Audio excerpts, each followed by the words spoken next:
India में 1.4 billion लोग रहते हैं। आप सुबह उठते हैं, आप अपना फोन चेक करते हैं, जियो। आप नाश्ता करते हैं, ग्रोसरीज आई हैं, रिलायंस फ्रेश। आप ऑफिस जाते हैं, गाड़ी में पेट्रोल भरवाते हैं, रिलायंस पेट्रोलियम। आप शाम को क्रिकेट मैच देखते हैं, आईपीएल, नेटवर्क 18। आप फैशन खरीदते हैं, अजियो। ट्रेंड्स। आप पेमेंट करते हैं, जियो फाइनेंशियल। गौर से देखिए, आप सांस भी ले रहे हैं तो मुकेश अंबानी पैसे कमा रहे हैं। लोग कहते हैं इंडिया में सरकार चलती है, लेकिन असलियत यह है कि इंडिया में एक पैरेलल इकोनॉमी चलती है जिसका नाम है रिलायंस। दुनिया मुकेश अंबानी को उनकी दौलत के लिए जानती है, अंतिलिया के लिए जानती है, अनंत अंबानी की शादी के लिए जानती है। लेकिन कोई ये नहीं पूछता कि एक शांत, इंट्रोवर्ट और कैमरा शाय आदमी ने अपने ही भाई से जंग लड़कर दुनिया के सबसे कंपेटिटिव मार्केट को कैसे कैप्चर कर लिया।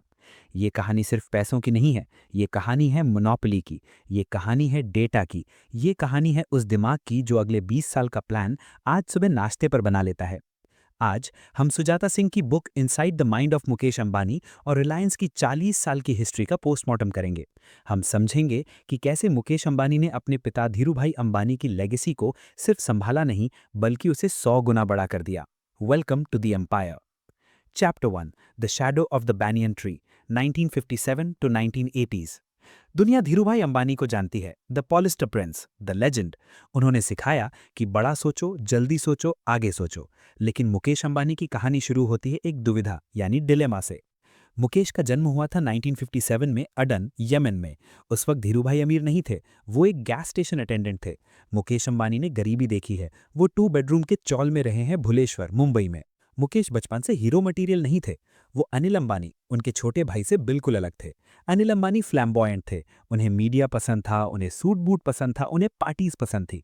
मुकेश अंबानी वो शांत थे, वो ऑब्जर्वेंट थे, वो इंजीनियर दिमाग के थे। स्कूल में वो बैक बेंचर नहीं थे, वो लड़का थे जो टीचर के पढ़ाने से पहले चैप्टर खत्म कर लेता था। 1970s में मुकेश स्टैनफोर्ड यूनिवर्सिटी गए एमबीए करने। स्टैनफोर्ड, सिलिकॉन वैली का दिल। वहां उन्होंने दुनिया को बदलते हुए देखा, टेक्नोलॉजी को आते हुए देखा। लेकिन 1980 में एक कॉल आया। धीरूभाई अंबानी पाताल गंगा में एक मैसिव पॉलिस्टर प्लांट लगा रहे थे, एक ऐसा प्रोजेक्ट जो इंडिया ने पहले कभी नहीं देखा था।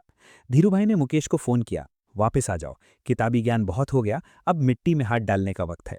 मुकेश ने अपना एमबीए बीच में छोड़ दिया, स्टैनफोर्ड ड्रॉप आउट। लोग सोचते हैं मुकेश अंबानी को सब कुछ थाली में सजाकर मिला। गलत। जब मुकेश वापस आए तो धीरूभाई ने उन्हें एसी कैबिन नहीं दिया, उन्होंने उन्हें पाताल गंगा के कीचड़ में भेज दिया। मुकेश अंबानी ने खुद इंटरव्यू में कहा है कि मेरे फादर ने मुझे कहा, मैं तुम्हें पैसे दूंगा लेकिन रिस्पेक्ट तुम्हें खुद कमानी पड़ेगी। इंजीनियर्स तुम्हारी बात तभी सुनेंगे जब उन्हें लगेगा कि तुम्हें उनसे ज्यादा पता है। मुकेश अंबानी वहां साइट इंजीनियर की तरह काम करते थे, वो मशीनरी के बीच सोते थे, उनका दिमाग एग्जीक्यूशन में ट्रेन हो रहा था। यहां उन्होंने अपना सबसे पहला और सबसे इंपॉर्टेंट रूल सीखा, स्केल इज स्ट्रैटेजी। धीरूभाई का विजन था पॉलिस्टर सबके लिए, लेकिन मुकेश का काम था उस पॉलिस्टर को दुनिया में सबसे सस्ता बनाना। कैसे? स्केल से। अगर तुम 100 किलो बनाओगे तो महंगा पड़ेगा, अगर तुम 1 लाख टन बनाओगे तो तुम मार्केट प्राइस डिक्टेट करोगे। पताल गंगा प्रोजेक्ट को मुकेश ने रिकॉर्ड टाइम में खत्म किया। ये उनकी पहली जीत थी। ये प्रूफ था कि the quiet son is actually the dangerous son. Chapter 2, the war of brothers, 2002 से 2005। अब हम कहानी के उस हिस्से पर आते हैं जो एक बॉलीवुड थ्रिलर से कम नहीं है। 6 जुलाई 2002, धीरूभाई अंबानी की डेथ हो गई। रिलायंस का एम्पायर उस वक्त भी मैसिव था, लेकिन धीरूभाई ने एक गलती कर दी थी। उन्होंने कोई विल यानी वसीयत नहीं छोड़ी थी। दुनिया को लगा दोनों भाई मिलकर रहेंगे, राम लक्ष्मण की जोड़ी, लेकिन अंदर ही अंदर ज्वालामुखी फटने वाला था। अनिल अंबानी पब्लिक फेस थे, इन्वेस्टर्स उन्हें पसंद करते थे, वो आर्टिकुलेटिव थे। मुकेश अंबानी बैक एंड थे, ऑपरेशंस, स्ट्रैटेजी। प्रॉब्लम कहाँ आई? पावर। मुकेश चेयरमैन बन गए और उन्होंने अनिल को साइडलाइन करना शुरू कर दिया। अनिल को लगा उन्हें उनका हक नहीं मिल रहा। झगड़ा पब्लिक हो गया, न्यूज चैनल्स पर रोज नई ब्रेकिंग न्यूज आती थी, Ambani brothers at war. Share holders डर गए, इंडिया की सबसे बड़ी कंपनी टूटने वाली थी। 2005 में उनकी मां कोकिलाबेन अंबानी ने इंटरवीन किया, उन्होंने एम्पायर को काट दिया, बंटवारा। और यहां पर लोगों को लगा कि मुकेश अंबानी हार गए। ध्यान से सुनिए, किसको क्या मिला। अनिल अंबानी को मिला Reliance communication, telecom, Reliance capital, finance, Reliance power, energy. उस वक्त ये न्यू एज बिजनेसेस थे। टेलीकॉम बूम पर था, फाइनेंस बूम पर था। दुनिया ने कहा अनिल जीत गया, अनिल को फ्यूचर मिला है। मुकेश अंबानी को क्या मिला? Reliance industries, oil refineries, petrochemicals, old economy, boring business, slow growth.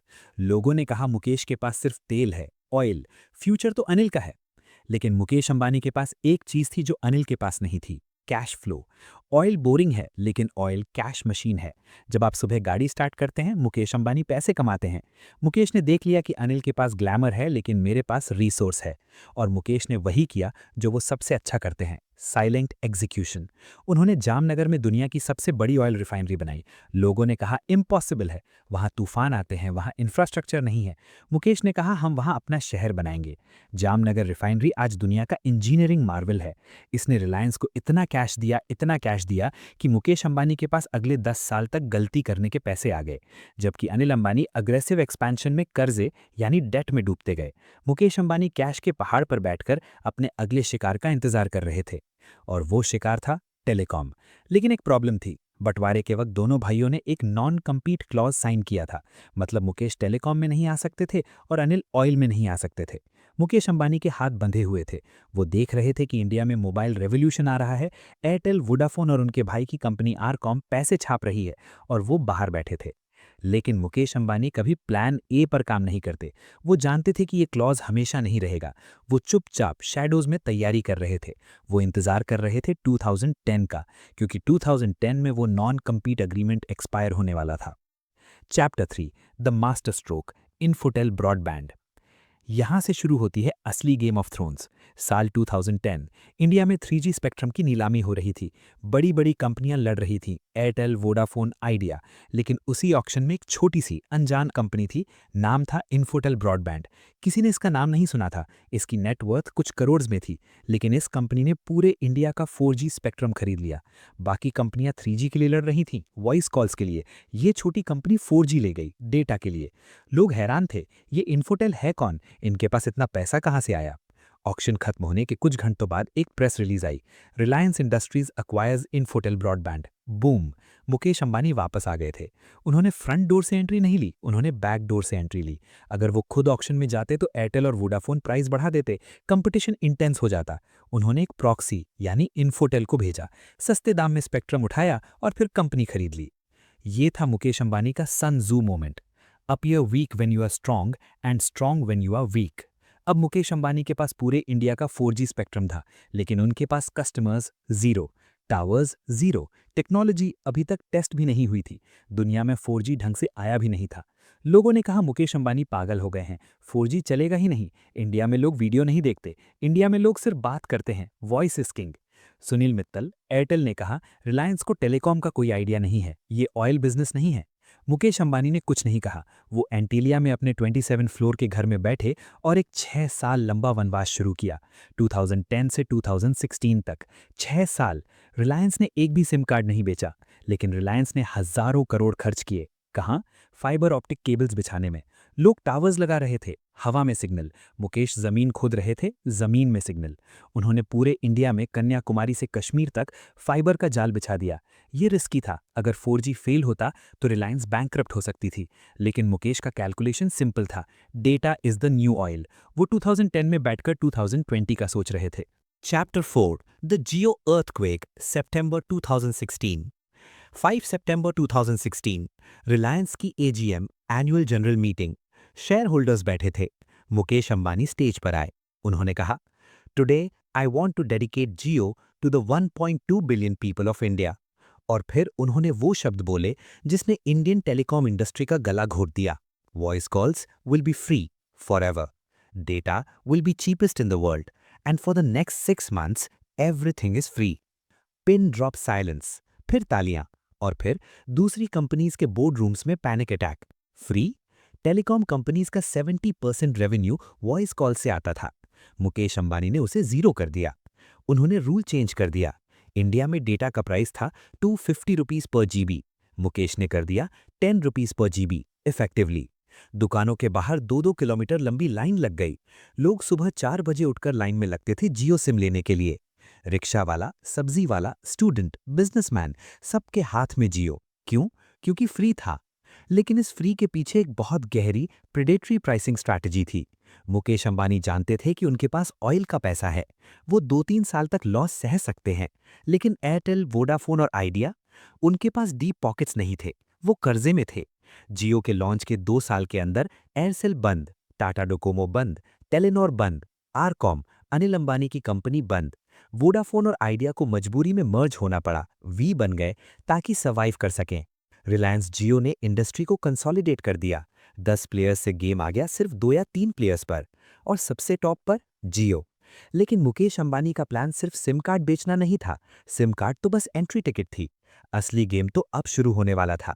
एक बार आप जियो के इकोसिस्टम में आ गए, फिर आप जियो सिनेमा देखोगे, जियो सावन सुनोगे, जियो मार्ट से सब्जी मंगवाओगे। Data colony.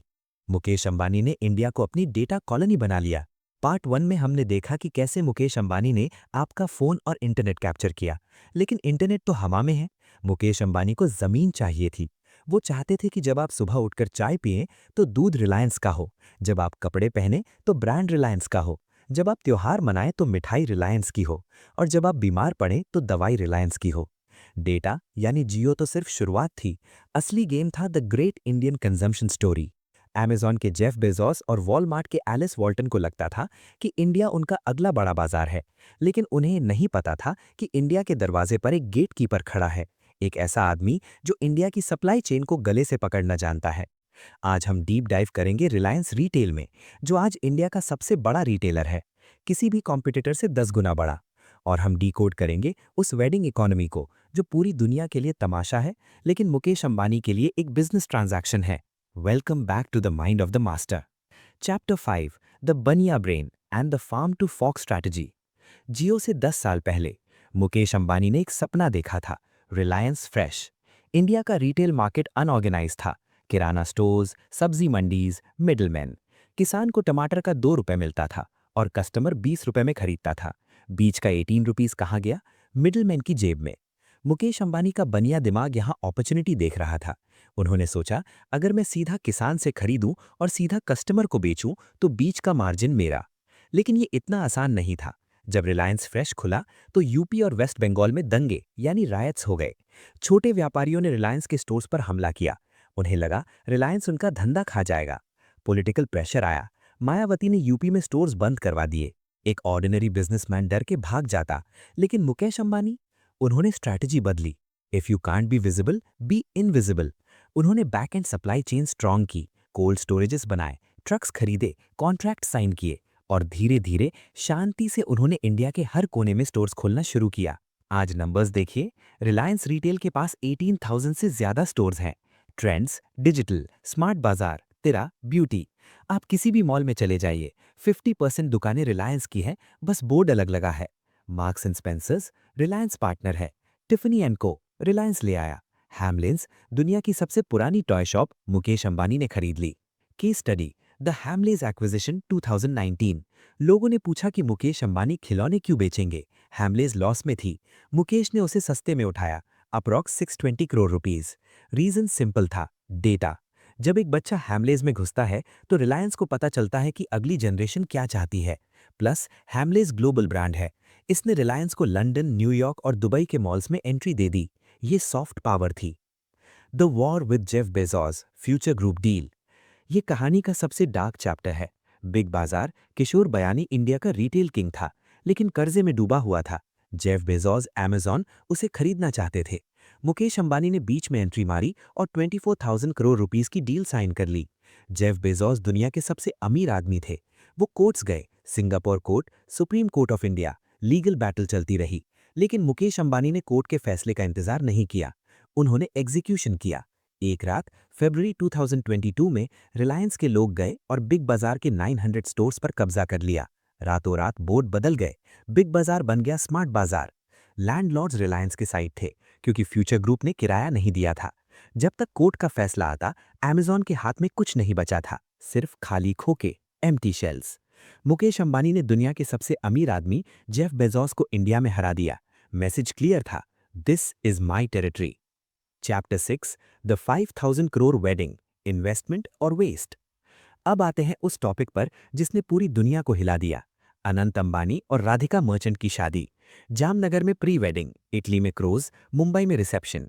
Riyana, Justin Bieber, Katy Perry, mark Zuckerberg, Bill Gates, Larry Fink, black rock के सीईओ।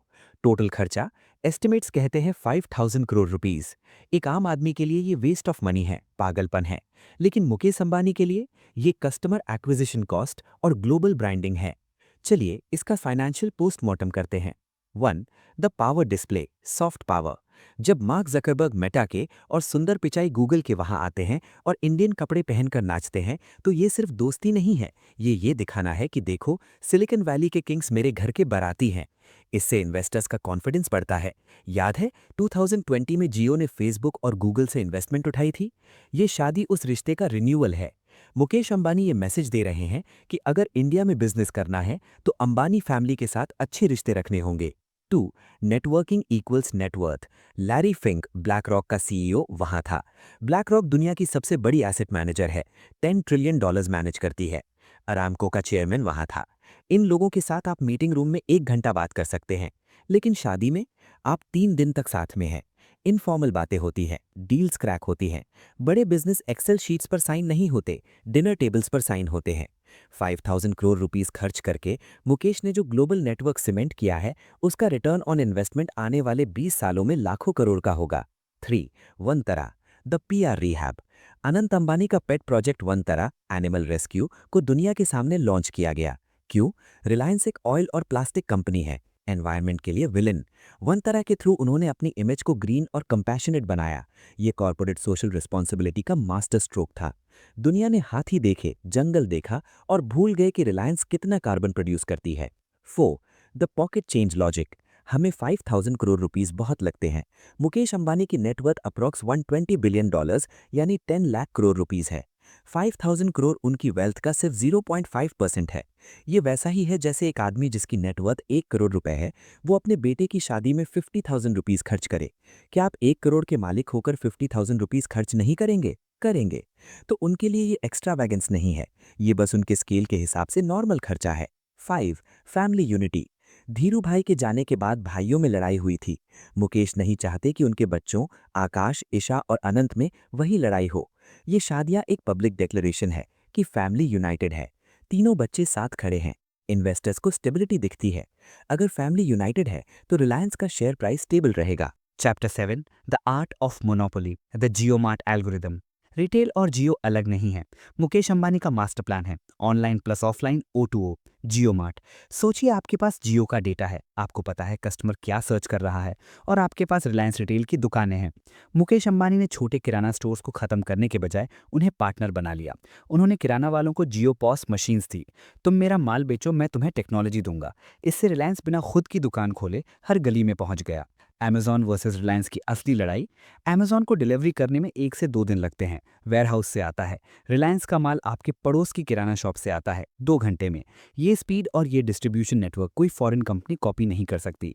मुकेश अंबानी ने कंज्यूमर को चारों तरफ से घेर लिया है। डिजिटल जियो, एंटरटेनमेंट जियो सिनेमा, नेटवर्क 18, डिज्नी हॉटस्टार को भी खरीद लिया। Food Reliance fresh smart, fashion trends Ajio, luxury Reliance brands. आप बच नहीं सकते, आपकी जेब से निकला हर सिक्का घूम फिरकर अंटिलिया ही पहुंचेगा। Chapter 8, the dark side of the moon. लेकिन इस ग्रोथ की कीमत क्या है? क्रिटिक्स कहते हैं कि इंडिया क्रोनी कैपिटलिज्म की तरफ जा रहा है। सरकार की पॉलिसीज अक्सर रिलायंस को फायदा पहुंचाती हैं, चाहे वो टेलीकॉम रूल्स हों या ई कॉमर्स रूल्स जो अमेजॉन को रोकने के लिए बनाए गए।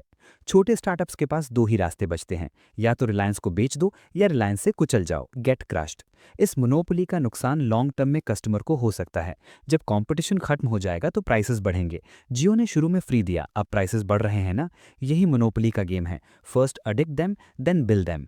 लेकिन मुकेश अंबानी इसे नेशन बिल्डिंग कहते हैं। उनका मानना है इंडिया का डेटा इंडिया में रहना चाहिए, इंडिया का पैसा इंडिया में रहना चाहिए। क्या वो गलत हैं? बिजनेस एथिक्स की किताबों में शायद हाँ, लेकिन एम्पायर बिल्डिंग की किताबों में वो एक जीनियस हैं। मुकेश अंबानी का सबसे बड़ा डर क्या है? Kodak moment. कोडैक ने कैमरा बनाया लेकिन डिजिटल फोटोग्राफी को इग्नोर किया, रिजल्ट खत्म। नोकिया ने मोबाइल बनाया लेकिन एंड्रॉयड को इग्नोर किया, रिजल्ट खत्म। रिलायंस आज ऑयल कंपनी है, उसका 60% प्रॉफिट फॉसिल फ्यूल से आता है। लेकिन मुकेश अंबानी जानते हैं कि 2035 तक ऑयल एक डेड एसेट बन जाएगा। दुनिया इलेक्ट्रिक हो रही है, क्लाइमेट चेंज की वजह से रेगुलेशंस आ रहे हैं। अगर रिलायंस ने अभी चेंज नहीं किया तो वो अगला नोकिया बन जाएगी। इसलिए मुकेश अंबानी ने अपने करियर का सबसे बड़ा, सबसे रिस्की और सबसे महंगा दांव खेला है। उन्होंने अनाउंस किया है कि हम ऑयल कंपनी को मारकर ग्रीन एनर्जी कंपनी बनाएंगे। ये ट्रांजिशन इतना बड़ा है कि क्रिटिक्स इसे द ग्रेट पिवट कहते हैं। और इसके साथ ही वो आपके ड्राइंग रूम, आपके टीवी और आपके दिमाग मीडिया पर कब्जा कर रहे हैं। Welcome to the future. Chapter 9 the 5 giga factory master plan $10 billion gambit. लोगों को लगता है ग्रीन एनर्जी का मतलब है छत पर सोलर पैनल लगाना। मुकेश अंबानी के लिए ग्रीन एनर्जी का मतलब है कंप्लीट वैल्यू चेन कैप्चर। वो वही कर रहे हैं जो उन्होंने जियो में किया था। जियो में उन्होंने टावर, फाइबर, स्पेक्ट्रम और कंटेंट सब कुछ खुद का बनाया। एनर्जी में वो एंड टू एंड कंट्रोल चाहते हैं। इस प्लान का नाम है the Dhirubhai Ambani green energy giga complex. Jamnagar, Gujarat में 5,000 एकर्स यानी 4,000 फुटबॉल ग्राउंड्स की जमीन पर वो 5 मैसिव फैक्ट्रीज बना रहे हैं। 1. The solar giga factory acquisition REC solar. Mukesh Ambani ने नॉर्वे की कंपनी REC सोलर को $771 मिलियन में खरीदा क्योंकि REC के पास दुनिया की सबसे एडवांस टेक्नोलॉजी है HHJ। नॉर्मल सोलर पैनल्स की एफिशिएंसी 18 से 20% होती है, REC के पैनल्स की 23 से 25% है। अंबानी का प्लान सिंपल है, चाइना को बीट करना है तो टेक्नोलॉजी बेटर होनी चाहिए। The battery giga factory acquisition Faradion and lithium works. सूरज सिर्फ दिन में चमकता है, रात को बिजली कहाँ से आएगी? बैटरीज। अंबानी ने 2 बड़ी कंपनीज खरीदी। फराडियन UK, ये सोडियम आयन बैटरी बनाती है, ये लिथियम से सस्ती है और सेफर है। लिथियम वर्क्स, ये कोबाल्ट फ्री बैटरीज बनाती है। मुकेश अंबानी चाहते हैं कि इलेक्ट्रिक व्हीकल्स की बैटरी रिलायंस बनाए, चाहे गाड़ी टाटा की हो या टेस्ला की। The green hydrogen giga factory the 111 target. ये सबसे टेक्निकल और सबसे इंपॉर्टेंट पार्ट है। हाइड्रोजन सबसे क्लीन फ्यूल है, पानी H2O को तोड़कर हाइड्रोजन बनती है, लेकिन अभी हाइड्रोजन बनाना बहुत महंगा है, $3 to $5 पर kg। मुकेश अंबानी ने दुनिया को चैलेंज किया है, द 111 टारगेट, $1 पर 1 kg इन 1 डेकेड। अगर मुकेश अंबानी हाइड्रोजन को $1 यानी 80 रुपीस पर kg पर ले आए तो पेट्रोल और डीजल की ज़रूरत खत्म हो जाएगी।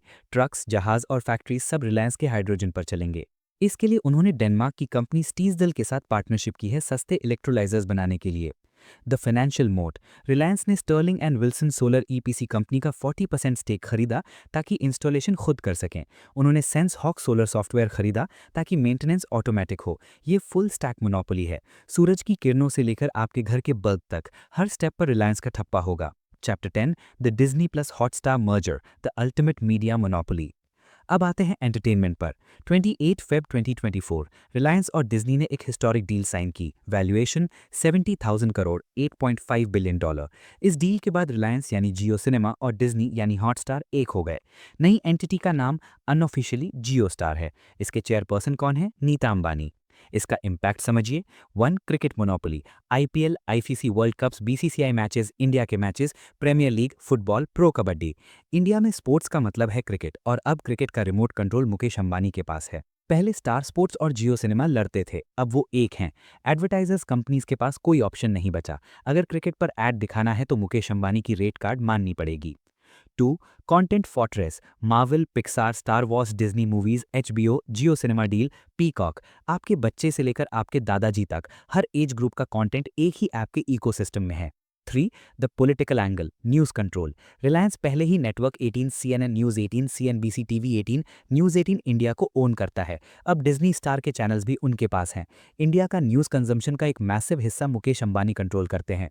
क्रिटिक्स इसे इन्फॉर्मेशन असिमेट्री कहते हैं। एक बिजनेसमैन के पास ओपिनियन बनाने की पावर आ गई है।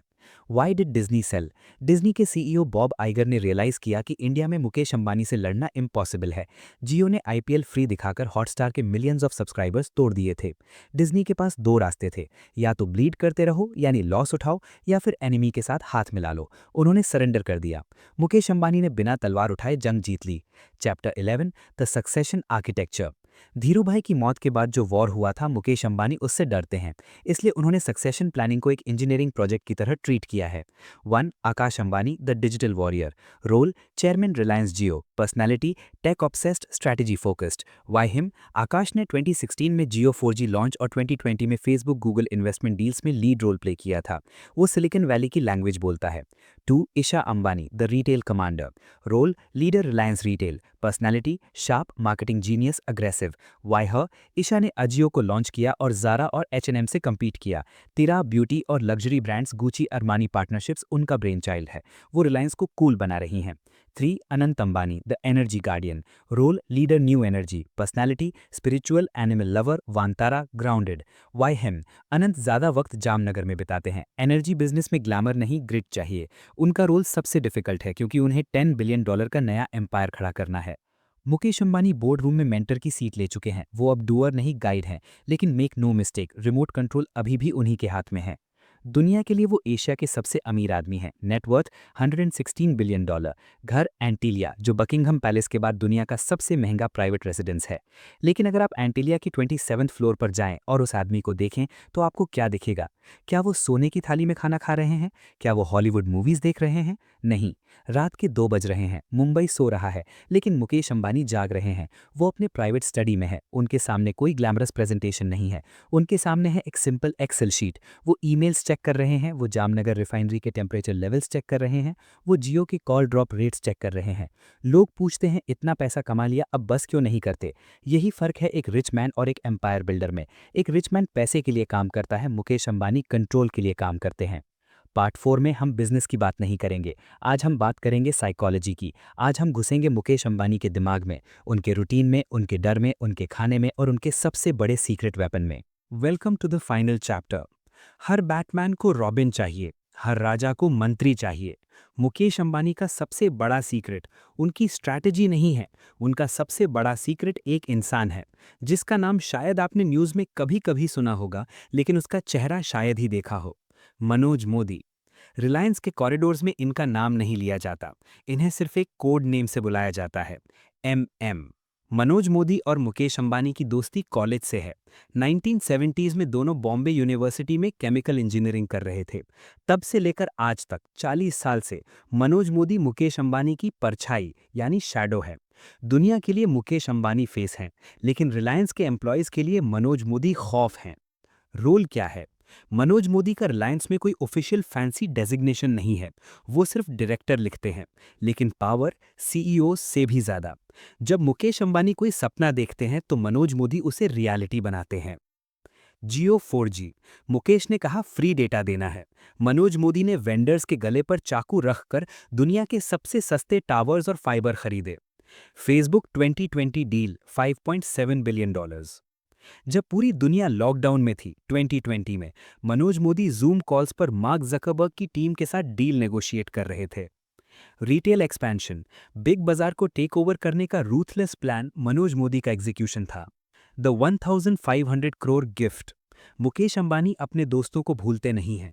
हाल ही में उन्होंने मनोज मोदी को मुंबई के सबसे पॉश एरिया नीपियन सी रोड में एक 22 मंजिला यानी 22 स्टोरी बिल्डिंग गिफ्ट की। नाम वृंदावन, कीमत 1500 करोड़ रुपीस। ये कॉर्पोरेट हिस्ट्री का सबसे बड़ा गिफ्ट माना जाता है। लोग पूछते हैं क्यों? क्योंकि मुकेश अंबानी जानते हैं कि वफादारी की कोई कीमत नहीं होती। मनोज मोदी ने रिलायंस के लिए अपनी पूरी जिंदगी दे दी। वो मीडिया से बात नहीं करते, सोशल मीडिया पर नहीं है। उनका मिशन सिर्फ एक है, मेक मुकेश अंबानी विन। आपको लगता होगा कि बिलियनर लाइफस्टाइल का मतलब है शैंपेन पार्टीज और वेकेशंस। मुकेश अंबानी का लाइफस्टाइल किसी मंक यानी साधु से कम नहीं है। चलिए उनके 24 घंटे ट्रैक करते हैं, minute by minute. 5 AM the awakening. सूरज निकलने से पहले मुकेश अंबानी उठ जाते हैं। ये आदत उन्हें अपने फादर धीरू भाई से मिली है। सबसे पहला काम फोन चेक करना नहीं, सबसे पहला काम प्रेयर। वो डीपली रिलीजियस हैं। वो श्रीनाथ जी यानी लॉर्ड कृष्णा के भक्त हैं। दिन की शुरुआत ग्रैटिट्यूड से होती है। 6 AM the nature walk. Antilia के अंदर एक मैसिव हैंगिंग गार्डन है। मुकेश अंबानी वहां वॉक करते हैं अकेले। इस वक्त कोई बॉडीगार्ड, कोई पीए, कोई फैमिली मेंबर पास नहीं होता। ये उनका थिंकिंग टाइम है। जियो का आइडिया, ग्रीन एनर्जी का पिवट, ये सब इसी गार्डन में वॉक करते हुए सोचा गया था। साइंटिफिक स्टडी कहती है कि सुबह की वॉक आपके दिमाग के बीटा वेव्स को एक्टिवेट करती है। 8 AM the breakfast of power. क्या खाते होंगे वो? कैवियार, इंपोर्टेड चीज? नहीं, उनका ब्रेकफास्ट वही है जो एक कॉमन मिडिल क्लास गुजराती घर में होता है, पोहा, पपाया जूस और संडे को इडली सांभर। मुकेश अंबानी को मतुंगा के मैसूर कैफे की इडली सबसे ज्यादा पसंद है। वो प्योर वेजिटेरियन है। वो टी टोटलर हैं यानी शराब को हाथ भी नहीं लगाते। वो पार्टी में जाते हैं तो सिर्फ पानी या जूस पीते हैं। उनका मानना है simple food keeps the mind sharp. 11 AM to 10 PM the war room office. Mukesh Ambani का ऑफिस एंटीलिया में भी है और नरीमन पॉइंट मेकर चेंबर्स में भी, लेकिन कोविड के बाद से वो ज़्यादा काम घर से करते हैं। उनका मीटिंग स्टाइल मैराथन होता है। वो थकते नहीं हैं। यंग एम्प्लॉयज़ थक जाते हैं, लेकिन 66 साल के मुकेश अंबानी फ्रेश रहते हैं। The 2 AM ritual. Mukesh Ambani के बेटे आकाश अंबानी ने एक इंटरव्यू में रिवील किया था कि डैड स्लीप्स एट 2 AM और 3 AM। क्यों? क्योंकि सोने से पहले वो ज़ीरो इनबॉक्स पॉलिसी फॉलो करते हैं। जितने भी अर्जेंट ईमेल्स आए हैं वो सबका रिप्लाई करके सोते हैं। उनका दिमाग बंद नहीं होता। Chapter number 14, the data dictator management style. Mukesh Ambani का मैनेजमेंट स्टाइल स्टीव जॉब्स या एलन मस्क जैसा इम्पल्सिव नहीं है। उनका स्टाइल है रिव्यू गवर्नेंस। इसका मतलब क्या है? रिलायंस में मैनेजर्स ट्यूसडे और थर्सडे की मीटिंग से डरते हैं। मुकेश अंबानी मीटिंग में आते हैं। वो चिल्लाते नहीं हैं, वो गुस्सा नहीं करते। वो बस एक चीज मांगते हैं, logic. The eye contact rule. Economic Times की एक रिपोर्ट के मुताबिक मुकेश अंबानी का एक सिंपल रूल है, मेंटेन आई कॉन्टैक्ट। जब आप प्रेजेंटेशन दे रहे हो, अगर आपने इधर उधर देखा तो वो समझ जाते हैं कि आप झूठ बोल रहे हो या प्रिपेयर्ड नहीं हो। वो आपकी आंखों में देखकर सवाल पूछते हैं। अगर रॉ मटेरियल का दाम 50 पैसे बढ़ा तो हमारे 10 साल के प्रॉफिट पर क्या असर पड़ेगा? अगर आपके पास तुरंत जवाब नहीं है तो आप गए। वो ओपिनियन नहीं सुनते।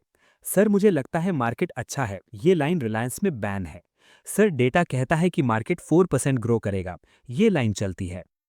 The micro manager paradox. लोग कहते हैं लीडर को डेलीगेट करना चाहिए। मुकेश अंबानी माइक्रो मैनेज करते हैं। उन्हें पता होता है कि जियो के किस टावर में सिग्नल वीक है। उन्हें पता होता है कि जामनगर में कौन सी मशीन आवाज कर रही है। उनका फिलॉसफी है God is in the details, यानी भगवान डिटेल्स में है। अगर आप डिटेल मिस कर गए तो आप बड़ा बिजनेस नहीं बना सकते। Chapter number 15, the fear of irrelevance reading habits. Mukesh Ambani का सबसे बड़ा डर क्या है? पैसा खोना? नहीं, उनका डर है इररेलेवेंट हो जाना। वो नोकिया और कोडैक की कहानी कभी नहीं भूलते, इसलिए वो एक लर्निंग मशीन है।